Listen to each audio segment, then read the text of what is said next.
Hey everybody, I'm Joshua Orro, the Mustang Prince, and welcome to Mustang Prince Orro Reports. Now, as I said in my previous blog of Free Guy, things have been different for 20th Century Fox ever since they were purchased by Disney during the late 2010s. And again, most of these new Fox films haven't really captured my interest, with a few exceptions. Not only that, but during the COVID lockdown, Fox's animation company, Blue Sky Studios, closed down, which left me mostly disappointed. But at the same time, I felt very relieved that there wouldn't be any more Ice Age films until Buck Wild got his own spin-off film on Disney Plus several months ago. Ugh.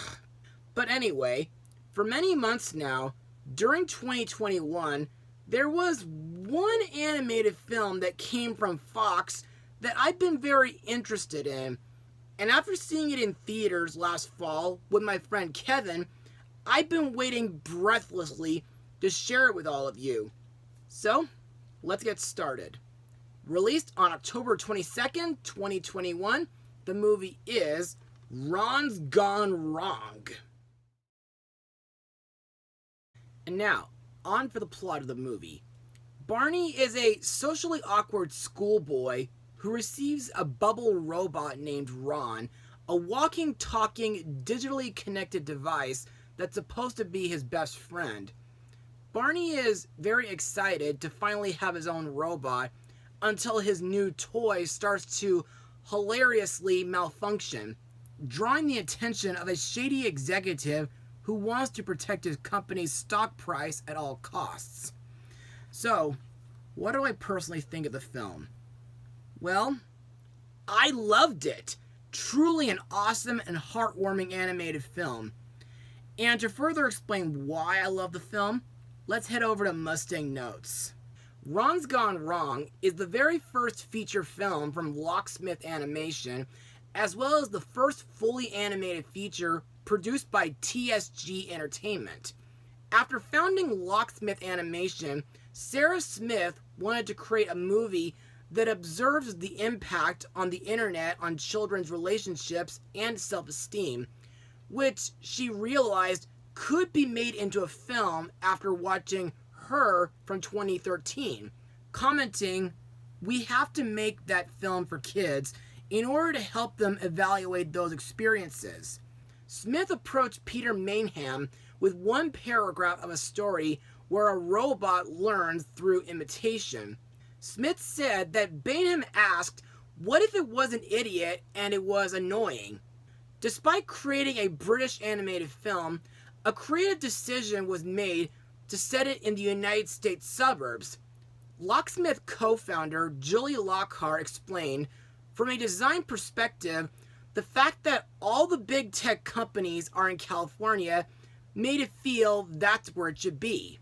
We're also making films for a global audience that may not specifically be about British culture. Locksmith had very troubled history in securing a distributor for the project, but in May 2016, the studio formed a production deal with Paramount Pictures in which they would distribute Locksmith's films under their Paramount Animation banner. However, the following year, Paramount abandoned the deal when Paramount chairman and CEO Brad Grey, who sadly passed away in 2017, was replaced by Jim Giannopoulos. In September 2017, Locksmith formed a multi-year production deal with 20th Century Fox, which would distribute their films under 20th Century Fox Animation label, with Locksmith aiming to theatrically release a film every 12 to 18 months. The acquisition of 20th Century Fox by Disney led to concern that the distribution deal would be lost again. Smith said that the resulting acquisition was terrifying and described the prospect of promoting the project to Disney executives as carrying coals to Newcastle. But ultimately, they were supportive of the project. Joining Sarah Smith in the directing team was John Philip Vine, along with Octavio E. Rodriguez. The visual effects company DNEG was on board as a digital production partner to provide the film's computer animation. Now, in my opinion, the CGI animation is pretty good, even if some elements kind of come off a bit cartoonish. But still, what really makes this movie awesome are the B-bots. To me, these guys are like living social media that can help make new friends, take pictures, play your favorite songs, record videos, change its skin color, become transportation, and it can keep a profile on your hobbies. Also, I like how the story centers on the relationship between a socially awkward boy and a malfunctioned robot. And that's all I got for Mustang notes. So, let's move on to the characters and the voice actors who brought them to life. Our main character, Barney Podowski, is voiced by Jack Dylan Grazer, whom has been in the It movies, Pixar's Luca, Scale's Mermaids Are Real, DC's Shazam, and its upcoming sequel, Fury of the Gods, and Batman and Superman's upcoming animated film, Battle of the Super Sons.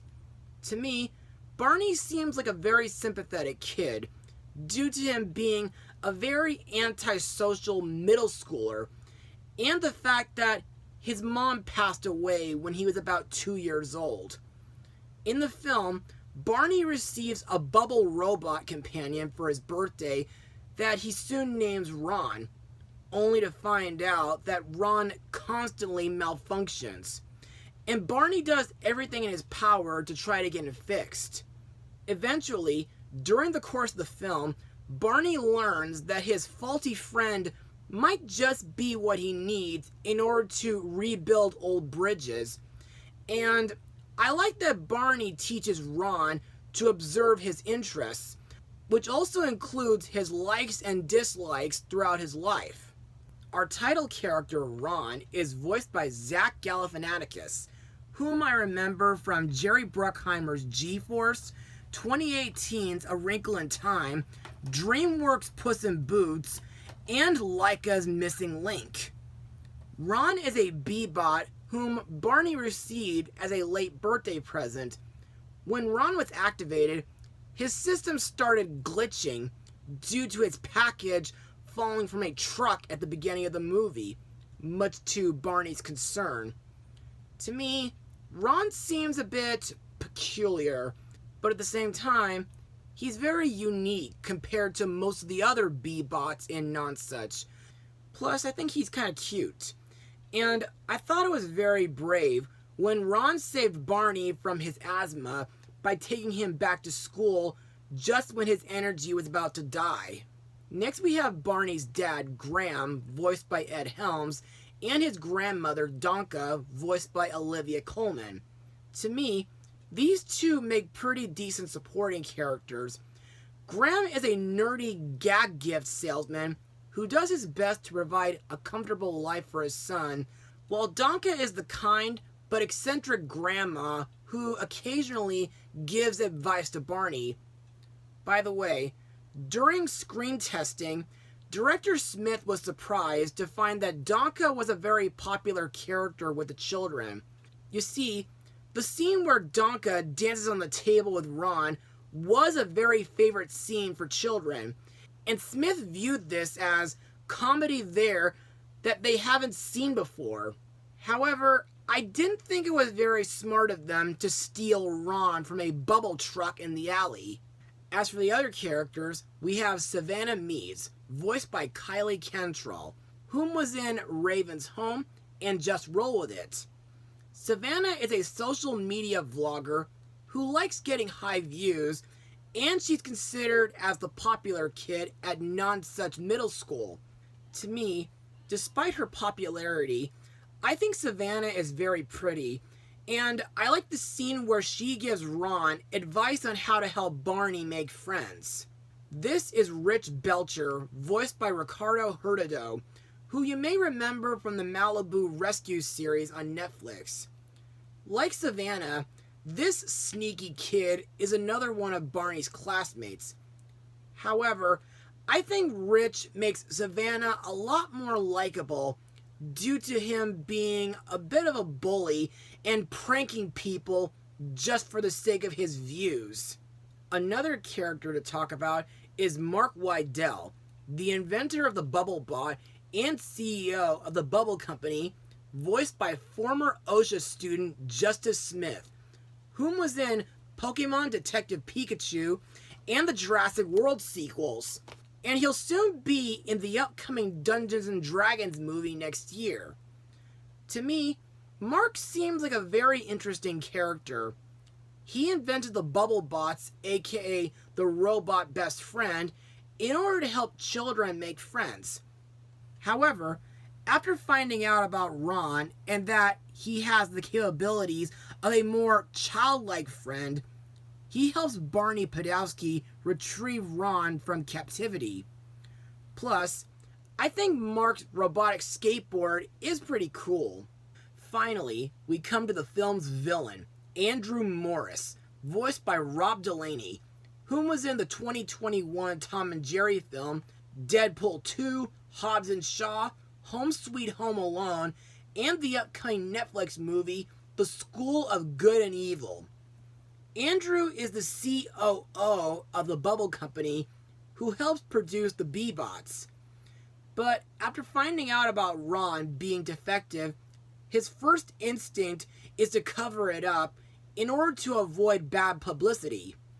However, later in the movie, when Ron has multiple B-Bots band together to form a hulking giant and cause havoc at Nonsuch Middle School, Andrew becomes determined to locate the B-Bot and destroy it, despite Mark's insistence to leave it be. Now, firstly, I believe that Andrew is clearly intent to be a parody of the late Steve Jobs based on his clothes. And to me, I think Andrew is a money-grubbing jerk. And I thought he was very selfish to take Mark's place as Bubble's CEO. And his idea to use the B-Bots to spy on the customers in order to potentially profit them off is both devious and creepy. Also, Andrew hates children. Why am I not surprised? And now let's move on to my final words. Overall, Ron's Gone Wrong was a really wonderful animated film, and I think Locksmith did a great job for their first animated feature. The CGI animation is great, the characters are relatable and memorable, the voice acting is spectacular, the musical score by Henry Jackman is top-notch, and I love how the story makes a great message about friendship.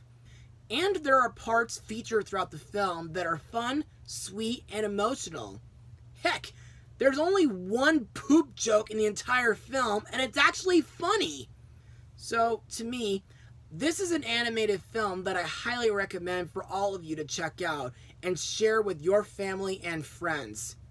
I give this movie a 97% out of 100. Well, that's all for now. Be sure to join me for my next blog, where we meet a lovable dog who's cute, cuddly, very red, and about as big as a house. Mustang power.